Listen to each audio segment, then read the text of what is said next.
क्या आपने कभी ऐसा महसूस किया है कि आप कभी किसी से कुछ गलत नहीं करते, फिर भी लोग आपसे कटने लगते हैं? चेहरे मुस्कुराते हैं पर बातों में जहर सा घुला होता है और आप सोचते रह जाते हैं, आखिर मैंने ऐसा क्या किया जो सब कुछ बदल गया?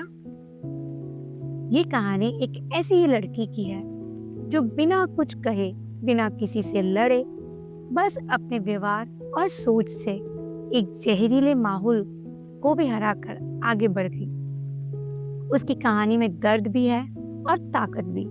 ये कहानी सिर्फ श्वेता की नहीं, हर उस औरत की है जो चुप रहकर भी बहुत कुछ सहती है और फिर मुस्कुराकर जीत जाती है। तो चलिए शुरू करते हैं एक सच्ची कहानी जो शायद आपकी भी हो सकती है। ये कहानी है श्वेता की, एक आम सी दिखने वाली लड़की जिसकी जिंदगी आम तो थी पर उसके जज्बात, उसकी सोच वो बहुत खास थी। श्वेता अपने पति और 4 साल की बेटी खुशी के साथ एक फ्लैट में रहती थी। छोटा सा घर, लेकिन हर कोने में प्यार की खुशबू थी, हंसी की गूंज, बच्चे की मासूम बातें और पति की थकान भरी मुस्कान। यही उसकी दुनिया थी। कुछ ही दिनों पहले बगल वाले फ्लैट में मीनाक्षी नाम की महिला अपने 2 बच्चों के साथ रहने आई। पति बाहर शहर में पोस्टेड थे, वो अकेले ही सब संभाल रही थी। शुरू में दोनों के बीच अच्छी दोस्ती हो गई। एक जैसी जिम्मेदारियां, एक जैसी बातें, बच्चों की देखभाल, तो वो दोनों काफी अच्छी दोस्त बन गई थी। जब भी श्वेता के घर से हंसी मजाक, गानों की आवाज या परिवार के साथ बिताए लम्हों की आवाज आती, तो मीनाक्षी अक्सर कह देती, हम भी ऐसे किया करते थे जब मेरे हस्बैंड साथ में रहते थे, कितना फन करते थे हम। पर अब ये बातें नहीं थी, खालीपन की चुभन थी। क्योंकि जहां श्वेता की जिंदगी में हस्बैंड का साथ था, वहीं मीनाक्षी की जिंदगी में अकेलापन था। धीरे धीरे वो बातें, वो मुस्कुराहटें कंपैरिजन और जेलस में बदलने लगी। एक अजीब तरह की जलन। जब श्वेता अपने परिवार के साथ वीकेंड पर बाहर जाती, कभी पिकनिक, कभी मॉल, कभी मंदिर, तो मीनाक्षी फिर वही बात कहती, हम भी ऐसे ही जाया करते थे जब वो थे। पर इस बार बातों में दर्द नहीं, कड़वाहट थी। अब मीनाक्षी ने बात करना कम कर दिया। वो अंदर ही अंदर अपनी जलन की वजह से श्वेता से बात भी नहीं कर पा रही थी। श्वेता के घर की हंसी अब उसे शोर लगने लगी और फिर शुरू हुई बुराई की परछाइयां। अगर आपको कहानी पसंद आ रही है तो जल्दी से लाइक दबाइए और सब्सक्राइब कीजिए ताकि अगली बार की कहानी मिस ना हो। मीनाक्षी ने धीरे धीरे सोसाइटी की औरतों से श्वेता की बातें करना शुरू किया। उसके मन में जो आता वो कहने लगती। श्वेता बहुत दिखावा करती है, हमेशा पार्टीज में घूमना फिरना, उसका रहन सहन बिल्कुल ठीक नहीं है, सोसाइटी के रूल्स को फॉलो नहीं करती।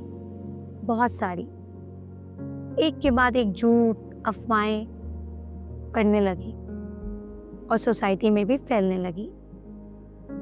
श्वेता हैरान थी, जो औरतें कभी उसके साथ बैठा करती थी अब बिना देखे निकल जाती हैं। जो बच्चे खुशी के साथ खेलते थे अब दूर भागते हैं। श्वेता अंदर ही अंदर टूटने लगी थी। किसी ने कुछ कहा नहीं था और सब कुछ बदला बदला सा था। काफी दिन से श्वेता परेशान, डिस्टर्ब रहने लगी। बेचारी श्वेता, उसको समझ ही नहीं आ रहा था। पर जब उसने अपनी खास फ्रेंड से मिलकर बात की तो उन्होंने बताया कि तेरे नाम के चर्चे तो पूरी सोसाइटी में किए हुए हैं तेरी पड़ोसन ने। अब श्वेता को सारी पिक्चर क्लियर होने लगी। क्यों आजकल मीनाक्षी उसे इग्नोर कर रही है। पर श्वेता को इस सब से निकलने का तरीका कुछ समझ नहीं आ रहा था। अब उसे अपनी ही सोसाइटी में रहने में मजा नहीं आ रहा था। अजीब सी फ्रस्ट्रेशन होने लगी। पहले उसने सोचा वो भी मीनाक्षी की तरह ही सब लेडीज को बताएगी और एक एक की मिसअंडरस्टैंडिंग क्लियर करेगी। एक दिन श्वेता की बात उसकी मम्मी से हुई। उसने अपनी सारी बातें, सारी फ्रस्ट्रेशन मम्मी को बताया। श्वेता की माँ बहुत समझदार और अनुभव वाली औरत थी। उन्होंने बस कुछ शब्दों में बेटी की उलझी जिंदगी को सुलझा दिया। उन्होंने उसे समझाया, जिसे तुम बार बार सोचती हो उसकी एनर्जी तुम में भी भरने लगती है। और जो औरत तुम्हें परेशान कर रही है वो तो खुद अंदर से बहुत टूटी हुई है।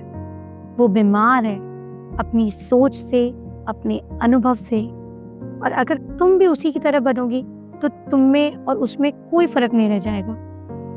और उस दिन श्वेता ने फैसला किया कि वो जवाब नहीं देगी, बदलाव लाएगी। उसने नीचे जाना बंद किया, बेटी को एक्टिविटी क्लासेस में डाल दिया, खुद को किताबों, मेडिटेशन और आंतरिक विकास में लगा दिया। धीरे धीरे उसने खुद को सोसाइटी के परछाइयों से बाहर निकालकर शांति की रोशनी में खड़ा किया। 6 महीने बीत गए। एक दिन श्वेता फिर नीचे गई और उसने महसूस किया सब कुछ पहले जैसा था। महिलाएं हंसकर मिली, बच्चों ने खुशी से खेला और वही कोने में कुछ औरतें फुसफुसा रही थी। मीनाक्षी से तो अब कोई बात नहीं करता, हर किसी की बुराई करती है, वो बहुत ही नेगेटिव है। ऐसी सब बातें हो रही थी। श्वेता एकदम चुप थी, न जवाब दिया न सफाई दी, बस मन में हल्की सी मुस्कान आई। थैंक गॉड मैंने वही नहीं किया जो उस औरत ने मेरे साथ किया, वरना आज मेरी भी यही बातें होती। अब उसके भीतर कोई हलचल नहीं थी, न कोई गिला न शिकवा, सिर्फ एक सुकून, एक संतुलन और एक संतोष कि उसने शांति का चुनाव किया था। दोस्तों, इस दुनिया में बहुत से लोग तुम्हारी रोशनी से जलेंगे, लेकिन उन्हें जवाब देने में अपनी एनर्जी वेस्ट मत करो।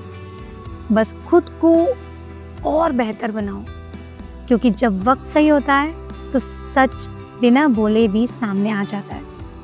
Thank you for watching.